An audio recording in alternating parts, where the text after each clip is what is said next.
वीर पुरुष बनो, कायर पुरुष नहीं। ये मैं नहीं कर सकता, ये हमारी डायरी में नहीं। हमें जो सतमार्ग में करना है वो हम करेंगे। आप लोग कायर बनोगे तो ना इस लोक के रह जाओगे ना परलोक के रह जाओगे, और वीर बनोगे तो जो चाहोगे वो प्राप्त कर लोगे। तुम भगवान के संतान हो, महाबली अनंत वैभवशाली हनुमान जी महाराज जिनके चरणों को दुलार करते हैं, जो उन भगवान के अंश हो। तुम में अपार सामर्थ्य, तो अपनी शक्ति को जागृत करो। जब हम भगवान को अधीन कर सकते हैं भगवान का नाम जप करके, तो और क्या नहीं कर सकते।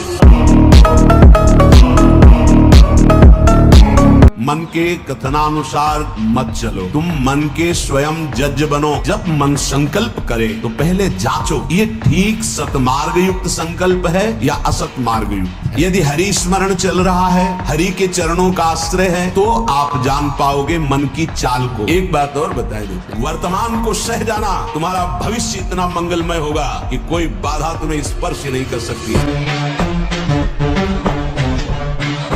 भगवान, ये संसार मेरा रचा हुआ एक माया का स्वप्न है। तू देखकर डर मत और ललचा मत, ये झूठा है। बस तुझे एक बात समझनी है, चाहे आकाश टूट कर गिर जाए, चाहे पृथ्वी फट जाए, चाहे प्रलयाग्नि उठे, पर तू डरना नहीं। मेरा नाम जप करना, फिर देखना, तू देखेगा कि मैं तुझे अपनी छाती से लगाए हुए हूँ। कहाँ से सपाटे लगा के आए? पलवल से सपाटे लगाते आए हुए 51,000 सपाटे। 6 दिन में यात्रा हमारा कंप्लीट हुई है। आपसे बहुत मुझे प्रेरणा प्राप्त हुई सपाटे दंड बैठकों के माध्यम से। प्रयागराज महाकुंभ में 2,51,000 सपाटे दंड बैठक, और भगवान राम मंदिर जब उद्घाटन हुआ 1,51,000 सपाटे लगाकर ब्रह्मचर्य चरित्र में कितनी शक्ति है ये दिखाया। 4 बार लगातार राजस्थान बाल केसरी, 13 विश्व रिकॉर्ड, वर्ल्ड स्टेमिना चैंपियनशिप विजेता, सब आपके चरणों में अपने विश्व रिकॉर्ड समर्पित करता हूँ। काम कितना बलवान है। जगत में जितने भी स्त्री पुरुष संज्ञा वाले हैं, जो भी चर अचर प्राणी हैं, सब अपनी अपनी मर्यादा भूलकर इस काम के अधीन होकर चेष्टा करने के लिए विवश हो जाते हैं। सिद्धांत है रात्रि में चकवा चकवी नहीं मिलती, लेकिन काम अगर अपने स्वरूप में आकर आक्रमण कर दे तो रात दिन का भेद मिटकर वो कामांध हो जाए। जब ये बाण संधान करता है, योगी तपस्वी ज्ञानी, इनके हृदय में भी योग अंतर ध्यान हो गया और भोग जागृत कर दिया ऐसा महाबलशाली काम। ऐसे निराशा भरी मानव जिंदगी यार किस काम की। एकदम सुन देखो ना, लोग मरे बुझे ऐसे घूम। अरे यार थोड़ा संयम लाओ, थोड़ा समझो तुम भी भगवान के वही अंश हो जिस अंश में अपार शक्ति भरी हुई है। ब्रह्मा को जिसने बनाया उसी का तू अंश है। तू अजर है, तू अमर है, तू अविनाशी है, तू अजन्मा है, तू नित्य है, तू परमात्मा स्वरूप है। तेरा विनाश करने में कोई भी समर्थ नहीं है, स्वयं भगवान भी। तो वीर महान ऐसे बनो कि माया को परास्त करो। सिंह की तरह दहाड़ता हुआ ऐसे, तो अब माया को पछाड़ो। अभी माया के लिए पछाड़ा, अब माया को पछाड़ो। तो भी संत भी बनोगे ना तो वीर ही महान बनोगे। हृदय से कह रहा हूं, अगर नाम जप नहीं करोगे, भगवान का आश्रय नहीं लोगे, तो ऐसी हवा है माया की, तुम्हें कोई नहीं बचा सकता। वो आपसे ऐसे आचरण, ऐसी क्रियाएं करा देगी। अगर भगवान के आश्रित हो, चूक हो भी जाती है तो एक शब्द याद रखो, नामे भक्ता प्रणश्यति। भगवान कह रहे मेरे भक्त का नाश नहीं हो सकता। हमारी प्रार्थना को मानिए, अपने इस अमूल्य मानव जीवन को कूड़ा करकट की तरह मत नष्ट कीजिए। तुम इंद्रियों के गुलाम होकर, मन के गुलाम होकर, भोगों के गुलाम होकर के जीने के लिए नहीं आए हो मनुष्य देह। तुम स्वतंत्र सिंहवत जीवन व्यतीत करने के लिए मानव जीवन प्रकट।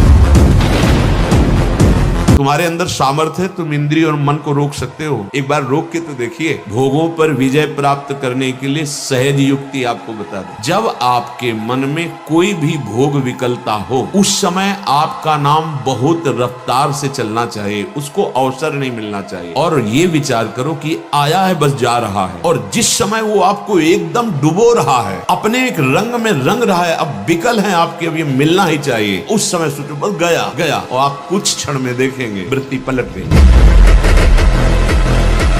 सच्ची बात कह रहे हैं। जिस समय दिव्य रूप हनुमान जी ने धारण किया तो हनुमान जी महाराज के ही भाई पवन पुत्र भीम कंपायमान थे, अभी पैदा ही हुए थे भीम, और गोद में लिए हुए माता कुंती चल रही थी। अचानक सिंह निकला, दहाड़ हुई तो गिर गए भीम। जिस चट्टान पे गिरे चकनाचूर हो गई चट्टान, और उस आवाज से भयभीत होकर भाग पड़ा सिंह। वो भीम कंपायमान होकर कह रहे थे, हे वायुपुत्र, तुम अपने रूप का संवरण करो मेरी सामर्थ्य में।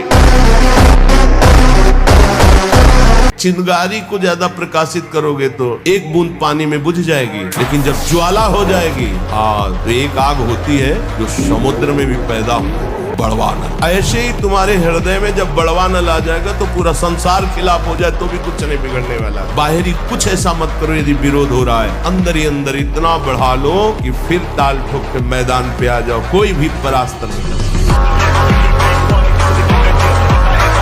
जब हम मन सौंपते हैं तो दीवाना बनाता है, जहां सौंप देते हैं बहुत गलत जगह सौंप दिया है। शरीर में, शरीर संबंधियों में और भोगों में, जहां जहां तुमने समर्पित किया वो ठिकाना ठीक नहीं है, लौटा लो, नहीं तो दुख पाओगे। ये हमारा मन फैला हुआ है, ऐसा फैला हुआ कि लगता है यही सत्य है। सच्ची मानिए, बहुत बहुत बड़े हम धोखे में। जहां मन लगा ये उसका दीवाना बना, और दीवानगी किसी की परवाह नहीं करती, और अंदर से ऐसा महसूस होने लगता है कैसे जी। बहुत ध्यान से सुनिए, ये तुम्हारे पुण्यों से नहीं मिला है, ये केवल हरिजू की कृपा से मिला है, और चूक गए तो पता नहीं किस जन्म में इसकी पूर्ति होगी।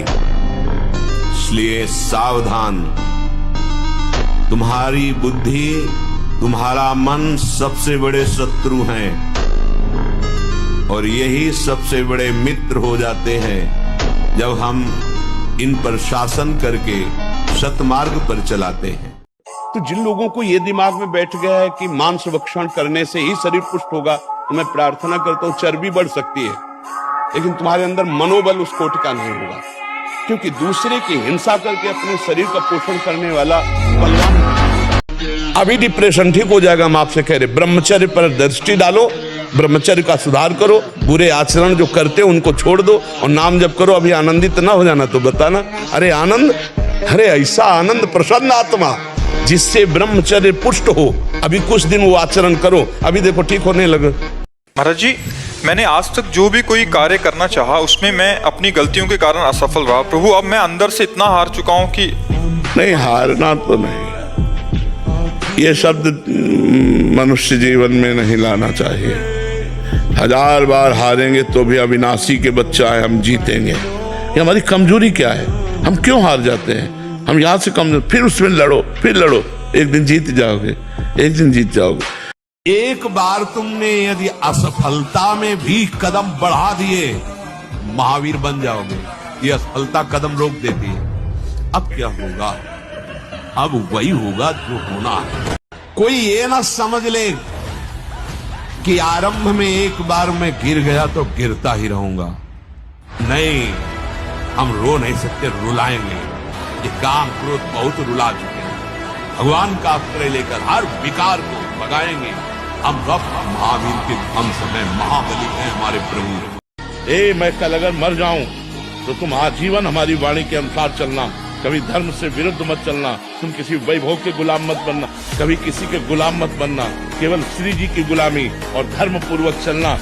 उन्होंने कहा मेरी बात सुनो, जितने दिव्य ऋषि देवता अंतरिक्ष के दैवी शक्तियां सब प्रकट होके सुनो। पिता के लिए मैं आजीवन ब्रह्मचारी रहूंगा, कभी किसी स्त्री को स्वीकार ही नहीं करूंगा, ना राज सिंहासन में बैठूंगा, ना कभी ब्याह करूंगा, ना कभी ब्रह्मचर्य तोड़ूंगा। भीष्म प्रतिज्ञा इसी तरह।